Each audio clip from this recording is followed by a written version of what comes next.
Merci beaucoup pour cette introduction et merci à vous d'être ici. Alors, je commence cette session pour vous expliquer quelque chose peut-être à laquelle vous n'avez pas forcément pensé, qu'il y a des minéraux à l'intérieur de vos téléphones portables et qu'ils sont indispensables à la fabrication de vos téléphones portables.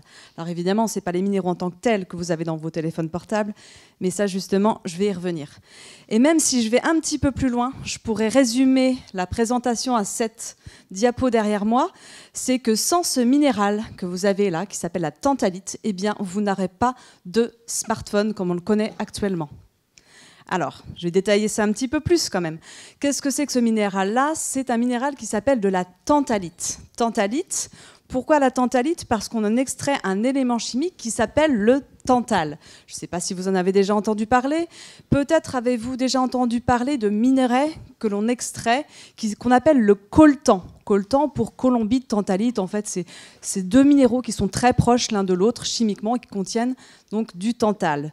Le tantale, c'est un élément chimique, métallique, grâce auquel on a pu substituer les condensateurs qui composent certaines parties électroniques, qui étaient composés en aluminium, qui étaient assez gros et qui ne pouvaient pas tenir clairement dans ça.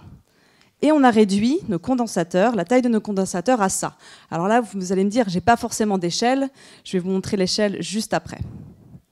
Donc le condensateur, en fait, la partie intéressante qui contient cet élément chimique tantale, c'est tout ça, finalement, le petit fil ici et cette partie interne. Alors, quand je vous dis que c'est petit, c'est vraiment petit, hein. Là, vous avez un circuit électronique à l'intérieur d'un smartphone. C'est un smartphone, c'est un Samsung S6, est-ce que vous le voyez bien? Ouais. Donc, vous avez plein de petits composants. Regardez la taille des doigts ici. Vous avez des tout petits composants. La plupart, ce sont des microcondensateurs en céramique, fait à partir de minéraux évidemment, et d'autres un petit peu plus gros sont ces microcondensateurs en tantale qui sont capables d'accumuler les charges électriques tout en étant très petites mais beaucoup plus efficaces que les anciens condensateurs. Ça, c'est vrai pour un des composants de votre téléphone portable. Qu'en est-il des autres ? En fait, si je détruis un téléphone portable, je vais regarder un petit peu la chimie de ce téléphone portable et je vais y trouver plus de 70 éléments chimiques différents. 70 éléments chimiques, donc là on ne vous en présente que quelques-uns, et vous voyez que ces éléments chimiques se trouvent partout dans vos téléphones portables. Alors peut-être avez-vous déjà entendu parler de certains métaux précieux comme l'or, l'argent. Vous avez également d'autres métaux un peu plus communs comme le cuivre, comme l'aluminium, le silicium. Je pense que ça vous parle. Peut-être avez-vous déjà entendu parler de terres rares. Ouais, ça va ? Les terres rares, en fait, ils sont un peu partout dans votre téléphone. Vous en avez à la fois dans l'affichage qui permet de vous donner la couleur. Vous en avez également dans vos vibreurs. J'espère que vous avez tous mis vos téléphones en mode silencieux vibreur, ça va? OK. Donc ça, c'est à cause de ces terres rares. Et ensuite, dans les aimants. Et vous avez également d'autres métaux qui sont plus rares encore, qui sont par exemple le tantale, dont je viens vous parler, mais également du lithium, du cobalt, que vous allez retrouver dans vos batteries, ou de l'indium dans la partie tactile de votre téléphone. Alors, ça, c'est d'un point de vue chimique. Mais moi, de mon point de vue quand je vois un téléphone portable et les éléments, ce que je vois, c'est qu'en fait, il a fallu extraire les éléments chimiques à partir de minéraux. Vous ne les trouvez pas libres dans la nature, ces éléments chimiques. Là, on vous montre que quelques petits exemples de certains minéraux qu'il faut extraire de la nature pour arriver à accéder à ces éléments chimiques. Je vous en présente en particulier, je ne vais pas détailler tout ça, on pourra en reparler tout à l'heure si vous voulez. Je vous ai déjà parlé du tantale, on en a extrait le tantalite, on en a extrait le tantale. Le spodumène, c'est un magnifique échantillon, venez à l'école des mines le voir, en vrai celui-là il est magnifique, dont on extrait le lithium pour faire les batteries. La basnésite, alors elle est super intéressante parce qu'elle contient plein de terres rares. C'est le minéral qui contient le plus de terres rares, dont le néodyme, dont je vous reparlerai juste après. Et la sphalérite, ici, qui contient en principal composant, je me pousse, du zinc. Et elle contient également des impuretés de cadmium et d'indium, dont on fait la partie tactile de votre téléphone. Donc de l'écran. Alors sachez que là je vous ai cité quelques exemples, hein. Le lithium il est contenu dans le spodumène, mais il y a d'autres minéraux qui peuvent contenir du lithium également. C'est moi qui sonne pour la fin déjà? Non. Qui n'a pas mis son téléphone en mode silencieux? Qui fait fonctionner cette terre rare actuellement? C'est pas bien ça. Donc, sachez que quand même, un élément chimique peut être contenu dans plusieurs minéraux différents. L'inverse est vrai. Un minéral peut contenir donc plusieurs éléments chimiques. Pourquoi on utilise des éléments chimiques très particuliers? Parce que chacun a des propriétés précises. Le tantal dont je vous parlais tout à l'heure, le tantal, il utilise la propriété de ce métal qui est très dur, très résistant et qui est capable, qui est hautement conducteur de chaleur et d'électricité. Donc il a vraiment une grande capacitance dont on fait ces microcondensateurs. Le lithium, c'est le métal le plus léger.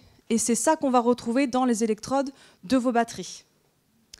Ou encore donc, le néodyme, qui est une terre rare, dont je vous parlais tout à l'heure, qui est un super aimant. On fabrique des super aimants au néodyme qui composent les parties du vibreur, donc, de vos haut-parleurs et de vos microphones également. Et évidemment, tout ce qui va avec, tout ce qui est portatif, ça ne concerne pas que vos smartphones, vos ordinateurs portables, vos haut-parleurs, tous les composants qui sont devenus petits. Regardez les films des années 70 par rapport aux films récents, vous verrez que tout est beaucoup plus petit maintenant, et c'est grâce à la découverte, l'utilisation de ces différents éléments chimiques. Et je terminerai ici avec le fait qu'il faut bien aller les chercher quelque part, ces minéraux qui contiennent ces éléments intéressants, ce qu'on appelle des minerais. Une carte simplifiée, je n'ai pris que quelques exemples ici pour vous montrer les pays producteurs de certains éléments chimiques intéressants. Je vous parlais des terres rares. Eh bien, le plus gros producteur de terres rares actuellement, c'est la Chine. La Chine qui fait également du téléphone portable.